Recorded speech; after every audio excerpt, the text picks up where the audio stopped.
ప్రచార కార్యక్రమం మొదలు పెట్టారు కదా, దీని మీద మీ స్పందన? ఇలా నుంచి ప్రచారాలకు రావట్లేదు, జనాల్లోకి రావట్లేదు అని చెప్పి ఆరోపించారు. ఆయన అంతకుముందు ఇన్ని ఊరు తిరిగి వెళ్తే ప్రజలు నమ్మి ఓట్లు వేశారు. 4.5 సంవత్సరాలు ఆ పరదాలు కట్టుకొని ఇంట్లో కూర్చొని ఆయన ఏం చేస్తున్నారో మాకు తెలియదు. ఇంట్లో కూర్చొని ఒక్కొక్కళ్ళు ఒక రకంగా చెప్తా ఉన్నారు. ఆయన కొన్ని గేమ్స్ ఆడతారని కొంతమంది చెప్తా ఉన్నారు. మనకు తెలియదు అవన్నీ. ఈరోజు 1.5 మంత్లో ఎలక్షన్స్ ఉంటే మీరు తిరిగి చెప్తే ప్రజలు అంత పిచ్చివాళ్ళ? నేను అనుకోవట్లేదు ప్రజలు అంత పిచ్చివాళ్ళని. ఆంధ్ర ప్రజలు చాలా చైతన్యవంతులు. వాళ్ళకి ఎప్పుడు ఎలాంటి తీర్పు ఇవ్వాలో అలాంటి తీర్పు ఇవ్వబోతున్నారు. పార్లమెంట్ పరిధిలో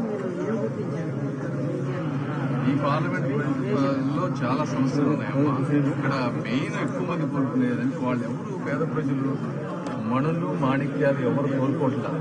వాళ్ళు అడిగి చాలా బేసిక్, మాకు ఈ రోడ్స్ వేయండి, డ్రింకింగ్ వాటర్ ఇవ్వండి, ప్యూర్ డ్రింకింగ్ వాటర్ అడుగుతున్నారు, డ్రైనేజ్ సమస్య తీర్చండి, ఈ మస్కిటోల ప్రాబ్లమ్స్ తీసేయండి, ఇలాంటి చిన్న చిన్నవి అడుగుతున్నారు. ట్రాఫిక్ సమస్యలు తీర్చండి, ఏదైనా బ్రిడ్జిలు కట్టి, లేదంటే రైల్వే జోన్ రైలు కొంచెం ఎక్స్టెండ్ చేయండి మా ప్రాంతానికి వచ్చే విధంగా, ఇలాంటి చిన్న చిన్న మౌలిక సదుపాయాలు అడుగుతున్నారు తప్పించి వాళ్ళు ఏమి ఎక్కువగా కోరుకోవట్లేదు. అది మన ప్రభుత్వాల కనీస బాధ్యత. అన్ని తీసుకుంటాం. ఇవన్నీ పార్లమెంటు స్థాయిలో మాకుండే ఫండ్స్, రాజ్యసభ మెంబర్లకి చాలా ఏరియాల్లో ఫండ్స్ ఉంటాయి. వాళ్ళకి ఒక నిర్దిష్టమైనటువంటి నియోజకవర్గం ఉండదు. వాళ్ళతో మనం మంచి రిలేషన్షిప్ బిల్డ్ చేసుకుంటే వాళ్ళు ఫండ్స్ ఇచ్చే అవకాశం ఉంటుంది. కార్పొరేట్ సోషల్ రెస్పాన్సిబిలిటీ కింద 1 to 2% ప్రతి కంపెనీ కూడా కొన్ని వేల కోట్ల ఫండ్స్ ఉంటాయి. వాళ్ళని రీచ్ అవుట్ అవుతాం. ఇలా అదేవిధంగా సెంట్రల్ గవర్నమెంట్ లో చాలా ఫండ్స్ ఉంటాయి. మేము ఒక సెక్షన్ కి హౌసింగ్ కానీ ఇట్లా, ఇంకొకటి వాళ్ళు అడుగుతున్నది హౌసింగ్. ప్రతి ఒక్కళ్ళు పక్కా ఇళ్ళు అడుగుతున్నారు పాపం. ఎందుకంటే పేదవాళ్ళు 5-6 లక్షలు పెట్టి ఈ రోజున వాళ్ళు ఇల్లు కట్టుకోలేరు. వాళ్ళ వల్ల అయ్యే పనే కాదు. ఒక ఇల్లు గూడు అనేది ఒక మహిళకి, ఇంట్లో ఉండే మహిళకి ఒక మినిమం రిక్వైర్మెంట్. ఇలా ఎక్కడెక్కడ ఉన్నాయో అన్ని వెతికి సమయం పెట్టి కేంద్రీయ విద్యాలయాల దగ్గర నుంచి ప్రతి ఒక్కటి ఈ రాష్ట్రానికి కానీ ఈ జిల్లాకు కానీ ఏది అవసరమో అవన్నీ తీసుకొచ్చే ప్లాన్ చేస్తారు. జయదేవ్ గారిని ఎంపీగా గెలిపిస్తే అందుబాటులో ఉండకుండా వెళ్ళిపోయారు అనే విమర్శ ప్రజల్లో ఉంది. దీన్ని విమర్శను మీరు అధిగమిస్తారు? రెండు వినండి. మొదటిసారి ఆయన ఎప్పుడు వచ్చారు ఇక్కడికి, వచ్చారు కాబట్టే ఈ ప్రాంత ప్రజలు జగన్మోహన్ రెడ్డి గారి హవాలో కూడా 1,00,000 క్రాస్ ఓటింగ్ వేసి ఆయన గెలిపించారు. రెండోసారి గెలిపించారు కదా. గెలిపించారంటే ఆయన రాకపోతే గెలిపారు కదా. ఒకటి. రెండోసారి వచ్చిన తర్వాత ఆయన ఒక ప్రణాళికాబద్ధంగా కక్షపూరిత వైఖరితోటి 40 సంవత్సరాల నుంచి లేనటువంటి ఇండస్ట్రీని, పొల్యూషన్ ని, ఆ ఇండస్ట్రీలో లేని పొల్యూషన్ ని క్రియేట్ చేసి మన ఇండియాలో ఉన్నటువంటి అన్ని సంస్థలని, ఈడీ, ఐటీ, పొల్యూషన్ బోర్డు, ప్రతి ఒక్కదాన్ని పెట్టి ఆయన రాజకీయాల్లో తప్పించడం కోసం చేశారు దుర్మార్గమైనటువంటి ప్రణాళిక.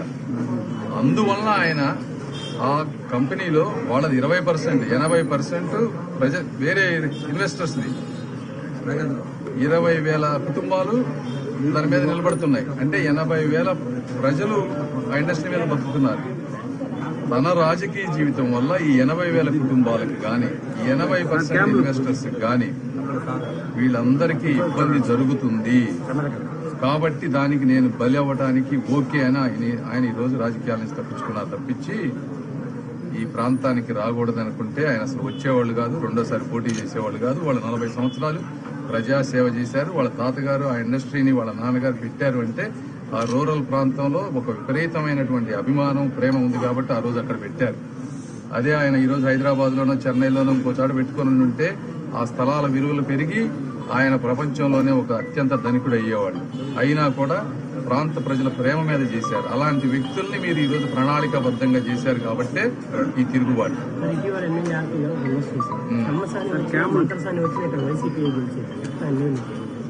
అవునా?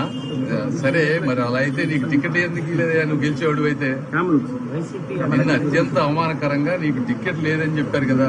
అసలు నువ్వు జగన్మోహన్ రెడ్డి గారిని ఎన్నిసార్లు వెళ్ళి కలిసావు? నీకు ఎప్పుడన్నా అపాయింట్మెంట్ ఇచ్చాడా ఇప్పటి వరకు? లేదని నువ్వే కదా తిట్టి వెళ్ళింది. మళ్ళీ అక్కడికి వెళ్ళావు, మళ్ళీ ఏదో ప్యాకేజ్ తీసుకొని ఉంటావు, మళ్ళీ వెనక్కి వచ్చావు. ఎందుకు వచ్చావు నువ్వు?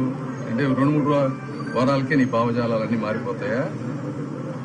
ఇక్కడ చూస్తున్నాం కదా, రేపు ఎందుకు ఇంకొక 40 రోజుల్లో ఆయన బండారం తెలుస్తుంది కదా. మేము చూస్తాం ఆయన కోసం. జగన్మోహన్ రెడ్డి గారు పొద్దున్న నుంచి సాయంత్రం వరకు కులాలు మతాల గురించి మాట్లాడతారు. నిన్న ఒక అర్చకుడిపై అత్యంత అవమానకరమైన రీతిలో చెప్పు తీసుకొని కొట్టారు. బ్రాహ్మణులు చీమకు కూడా హాని చేయని వ్యక్తులు వాళ్ళు. ఈ సమాజ శ్రేష్ఠ దృష్ట్యా అతి తక్కువ జీతాలతోటి, చాలీచాలని జీతాలతోటి గుళ్లలో పూజలు చేస్తా ఉంటే నీకు ఇష్టం వచ్చినవి చేయకపోతే నువ్వు చెప్పు తీసుకొని కొడతావా అంటే ఎంత మదం ఎక్కిందో వాళ్ళకి అర్థం చేసుకోండి మీరు. మరి ఇవాళ ఒక ముస్లిం యువతపై కూడా ఇదే పరిస్థితి చేశారు. అసలు ఎటుపోతున్నారు మీరు ఈ సమాజంలో? జగన్మోహన్ రెడ్డి గారు ఏం చేశారు? వాళ్ళిద్దరిని పిలిచి, ఇంకొకళ్ళు అయితే చంద్రబాబు నాయుడు గారు అయితే ఇవాటి వాళ్ళిద్దరు అరెస్ట్ అయ్యేవాళ్ళు, వాళ్ళ తాట తీసేవాళ్ళు. ఇలా ఇది పరిస్థితి సమాజం. కానీ చూద్దాం, ఇంకొక 50 రోజులు ఉంది కదా. ఇలాంటి రోడ్ల పరిస్థితి అందరినీ తెలుగుదేశం పార్టీ తప్పకుండా చర్యలు తీసుకుంటుంది.